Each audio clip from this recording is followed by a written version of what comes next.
बिस्मिल्लाहिर्रहमानिर्रहीम। अस्सलाम वालेकुम। कैसे हैं जी आप? सब ठीक ठाक हैं? अच्छा, इस चीज़ का तो मुझे अंदाज़ा है कि मेरी ये वीडियो भी मेरी पहली वीडियो की तरह बोर ही होगी, क्योंकि मेरी वीडियोस में वो 12 मसाले तो होते नहीं हैं, ना वो लड़ाई झगड़ा होता है, ना जो है ना वो बाकी जो चीज़ें जिनको आम तौर पे लोग पब्लिक पसंद करती है। तो इस तरह की तो कोई बात नहीं है। मैं बात करता हूँ समाजी मसाइल की। समाजी जो आज के हमारी सोसाइटी के से रिलेटेड जो मसाइल होते हैं, लेकिन हमारा मसला ये है कि हम ना तो सुनना चाहते हैं और ना ही पढ़ना चाहते हैं, लेकिन अपनी बात हम ज़रूर कहना चाहते हैं। और फिर हम ये सोचते हैं कि जी जब कि हमारे सारे मसाइल जो है वो उनका हल हो जाए। तो जब तक हम किसी की बात को सुनेंगे नहीं, समझेंगे नहीं, तो अपनी राय का इजहार कैसे करेंगे? जब बगैर सोचे समझे सुने पढ़े हम राय देते हैं, तो फिर राय हमारी जो है वो बोधी होती है, वो उसको जो ना वो कोई इसका वो इम्पेक्ट नहीं होता अपने पे। बहरहाल हमारी कौम की बदकिस्मती है कि हम जो सब्जेक्ट मटेरियल्स होते हैं, जो कोर हमारे सब्जेक्ट्स होते हैं, इश्यूज होते हैं, उनकी बजाय हम जो है ना ये सियासी गर्मा गर्मी बहसो मबासे, एक दूसरे को नीच दिखाना और ये बाकी जो खेल तमाशा, उसमें ज़्यादा हम अपना टाइम गुजारते हैं। किताबें पढ़ना छोड़ दिया है। और इसी तरह हमने अगर कोई बात की जाए किसी संजीदा मौजू पे, तो वो भी नहीं सुनते। मिसाल के तौर पे मैंने अपनी पिछली एक वीडियो अपलोड की थी बेनज़ीर इनकम प्रोग्राम की। वो मेरे ख्याल कोई 10-12 मिनट की वीडियो है। तो मैं देख रहा था उसका एनालिसिस को, उसका एवरेज जो वॉच टाइम है वो 1 से 1.5 मिनट बनता है। तो मतलब ये है कि जब आप इतनी बड़ी वीडियो को सारी को देखेंगे नहीं, 1-1.5 मिनट जो है ना टोटल जो है ना देख रहे हैं, तो उसमें से आपको किस चीज़ की समझ आएगी और फिर उस मसले को आप किस लेवल पे हाईलाइट करेंगे, ये इससे सीरियसनेस का अंदाज़ा होता है। तो जी इस वक्त मैं दिन के तकरीबन 11 बज रहे हैं। मैं इस वक्त बैठा हुआ हूँ हल्का NA 128 लाहौर का, जो कि मुस्लिम लीग ने सीट एडजस्टमेंट में ओन चौधरी साहब को दिया हुआ है। ठीक है जी, ये लाहौर का हार्ट अगर कहा जाए तो इसमें कोई गलत बात नहीं होगी। फ़िरोज़पुर रोड इसमें आता है और लिबर्टी, आपकी गुलबर्ग और मॉडल टाउन का एरिया सारा इसी में आता है। तो अभी इस मेरी बातचीत के बाद मैं आपको बताऊंगा कि लाहौर में पोल्यूशन की हालत क्या है। मैं फ़िरोज़पुर रोड के आपको व्यूज़ दिखाऊंगा, जो कि मैंने मेट्रो स्टेशन के ओवरहेड पुल के ऊपर खड़े होकर बनाए। और इसके साथ साथ एक अच्छी बात जो मैं आपको बताता चलूँ कि जब मैं ये बना रहा था, तो मेट्रो का एक सिक्योरिटी स्टाफ आया और उसने बहुत ही इज़्ज़त और एहतराम के साथ, यानी उसने मुझसे पूछा, उसने कहा सर आप ये क्यों बना रहे हैं? तो मैंने जब उसको बताया कि यार ये मैं फ़िरोज़पुर रोड की बना रहा हूँ और कोई इसमें जो है ना मैं ये जो स्मोक है इस सिलसिले में, तो उसने मेरे से मेरा वो शनाख्त दी। और उसके बाद मैंने उसे ऑफ़र किया कि जी मैं अब देख लो। उसने कहा जी थैंक यू वेरी मच, आपने बना ली है। तो बड़े अच्छे तरीके से, कोई उसने लड़ाई झगड़ा नहीं किया। वो एक अच्छा बच्चा था सिक्योरिटी स्टाफ। तो that is an acknowledgement for their professional approach rather कि जी उन्होंने आके किया और उसने अपनी ड्यूटी दी और उसने अपनी तसल्ली की कि जी मैंने कोई जो है ना इस तरह की चीज़ नहीं बनाई है जो कि मुल्क के लिए या उसके लिए या डिपार्टमेंट के लिए एम्बेरसिंग हो या कोई झूठ सच हो। अच्छा जी, ये जो पोल्यूशन है, पोल्यूशन की हालत ये है कि जी हम कहते हैं जी कि पोल्यूशन का हाल ये दरख्त लगा लें। भाई आप सारे लाहौर में, सारे पाकिस्तान में दरख्त लगा लें, पोल्यूशन ख़त्म नहीं होगी। क्योंकि हम मेन काज जो है, जो रूट काज है, उसको अंडरस्टैंड करना है हमने। उसको जब तक नहीं हमने जो है हल करना, ये नहीं होगी। और वो क्या है? टाउन प्लानिंग, वो है जी मैनेजमेंट। बात सीधी सी है, लाहौर जो है ना वो बढ़ता जा रहा है। जितने बड़े बड़े शहर आपके बनते जा रहे हैं, अभी इस्लामाबाद में भी पोल्यूशन शुरू होगी, वहाँ पे भी स्मोक है। जिसको लोग फोक समझते हैं, फोक नहीं है, वो स्मोक है।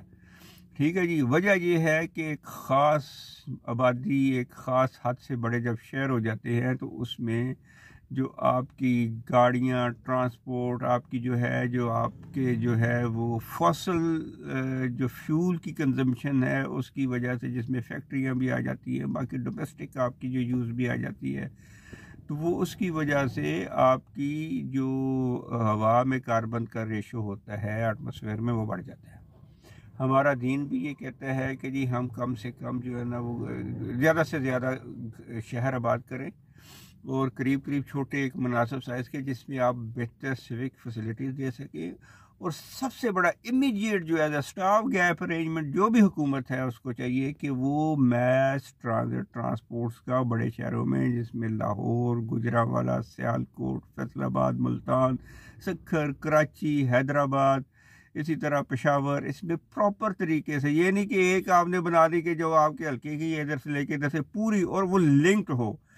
अब मुझे क्या मुसीबत है कि अगर मुझे अच्छी ट्रांसपोर्ट मिलती है तो मैं अपने घर से गाड़ी पे आऊँ, पेट्रोल भी ज़ाया करूँ, पार्किंग की भी प्रॉब्लम, रश भी होगा, गर्द भी उड़ेगी, फ्यूम्स भी होंगे, तो वाई नॉट के जी वो जो 100 गाड़ियाँ हैं उनके लिए एक बस जो है सफिशेंट होगी। लेकिन अगर वो अच्छी हो, उसमें एक जो है वो एक बंदा रिस्पेक्टेबल तरीके से जो है ना उसमें सफ़र कर सके और वो हर रूट पे हो और वो जो है ना वो टाइम पे आपको पहुंचा सके, ये सबसे बड़ा जो मसला है इसको हुकूमत हल करे तो आई एम श्योर 40% आपकी ये पोल्यूशन का मसला हल हो जाएगा। देन अब ये फैक्ट्रीज़ को और जो हर घर में जो है ना वो फैक्ट्री हर गली मोहल्ले में जो है ना उसको आप कंट्रोल करें, रूल्स रेगुलेशन को अमेंड करें और उसको संजीदगी से इम्प्लीमेंट करें। बात बड़ी सीधी सी है। हमारे चीफ मिनिस्टर पंजाब जो कि बहुत ज़बरदस्त बंदा है, मैं I tell you I like him, उस बंदे ने प्रेस कॉन्फ्रेंस में उससे किसी ने पूछा जी ये नजायज़ तजावज़ात के मतलब, तो उसने कहा यार मैं हार गया हूँ। अब अगर मोहसिन नकवी जैसा बंदा, वो जो कि एक इलेक्टेड भी नहीं है, वो एक जो है वो आईनी एक ओहदे पे है जिसको कोई भी रिमूव नहीं कर सकता, उसको कोई ये अपने वोटर का प्रेशर नहीं है, वो अगर कह सकता है कि यार ये मैं माफिया से हार गया हूँ, तो बाकी इलेक्टेड गवर्नमेंट का क्यों? इसके लिए फिर सीधी सी बात है, आपने जब इलेक्ट हो गए हैं तो फिर आपने अपने वोटर्स के लिए नहीं कि जी मेरा वोटर जो है ना ये क्योंकि छाबड़ी वाला है तो मैंने इसकी छाबड़ी नहीं उठानी, या मेरा वोटर जो है ये मिल वाला है तो ये अगर वो जो है वो मैार पे अपने जो है ना सेफ्टी सिक्योरिटी और ये जो है ना बाकी मैार जो भी है पेपरा वगैरह के हैं उन पर पूरा नहीं उतरता तो मैंने इसको जो है ना वो हेल्प करना है या इसको कानून इस पर इम्प्लीमेंट, वो नहीं होगा। फिर आपने कानून साजी करनी है और कानून को इम्प्लीमेंट करवाना है तो फिर कानून इम्प्लीमेंट करने वाले अदारों को भी आपने जो है आज़ादी देनी है और फिर उस अदारों में उन अदारों में छुपी हुई भेड़ों को भी आपने, काली भेड़ों को भी आपने सॉर्ट आउट करना है। तो ये इसके बाद आप देखिएगा, मैं आपको वीडियो दिखाता हूँ तो आप अंदाज़ा कीजिएगा कि लाहौर ये 25 दिसंबर के बाद लाहौर में सूरज नहीं नज़र आया, अगर आया भी है तो चंद मिनट से चंद घंटों के लिए। मेरे ख्याल में बड़ा अगर टोटल 25 दिसंबर से आज तक का हम महीने एक का अगर ले तो सूरज तकरीबन जो है ना 2 से 3 घंटे निकला होगा। तो अल्लाह ताला हम पे रहम करे, बारिश हुई नहीं है 4 महीनों से। नमाज इस्तिस्का के लिए लोगों को कहा जाता है तो वो लोग चुप करके चले जाते हैं। हमारी मस्जिद के इमाम साहब ने कहा जी कि नमाज इस्तिस्का अदा करनी है। मैंने बाद में उनसे पूछा, मैंने कहा हज़रत किसी ने बताया कि कब करनी है? उन्होंने कहा जनाब लोगों से मैं कहता रहा वो मानती नहीं है। अब जब हम इतने बेहिस हो चुके हों तो क्या होगा, ये इसका जवाब आपसे चाहिए होगा। जी ये जो ट्रैफिक रवा दुआ है ये फ़िरोज़पुर रोड पे है और ये जो जाती हुई गाड़ियाँ नज़र आ रही हैं ये कसूर की तरफ जा रही हैं, कैंची जनरल हॉस्पिटल, गुलाब देवी हॉस्पिटल और फर्दर कसूर की तरफ जा रही हैं ये गाड़ियाँ। और ये जो बादल नज़र आ रहे हैं ये धुआं है, ये स्मोक है और उसने बिल्कुल कवर किया। आप देखिए कि यहाँ से आपको और फक्रीम टावर भी नज़र नहीं आ रहा और ये मॉडल टाउन का मेट्रो का स्टेशन है और यहाँ से गुलाब देवी के बोर्ड भी नहीं नज़र आ रहे आपको।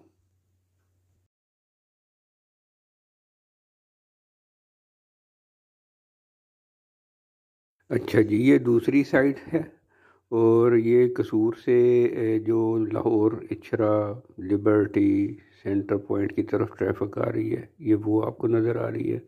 बाएं तरफ जो दरख्त है ये मॉडल टाउन का एरिया है और ये भी आपने मेट्रो भी जाते देखी हुई है। ये सारा इस साइड पे भी बिल्कुल बादल नमा जो है ना ये स्मोक का एक दबीज जो है ना वो चादर है बनी हुई।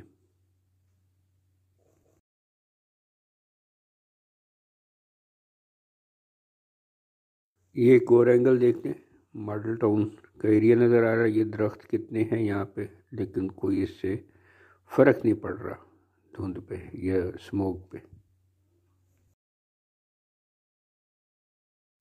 का ख्याल रखिएगा। अगर मेरी वीडियो पसंद आए तो आप इसको शेयर ज़रूर कीजिएगा, वीडियो को पूरा भी देखें और मेरे चैनल को लाइक भी करें और कमेंट्स भी दें।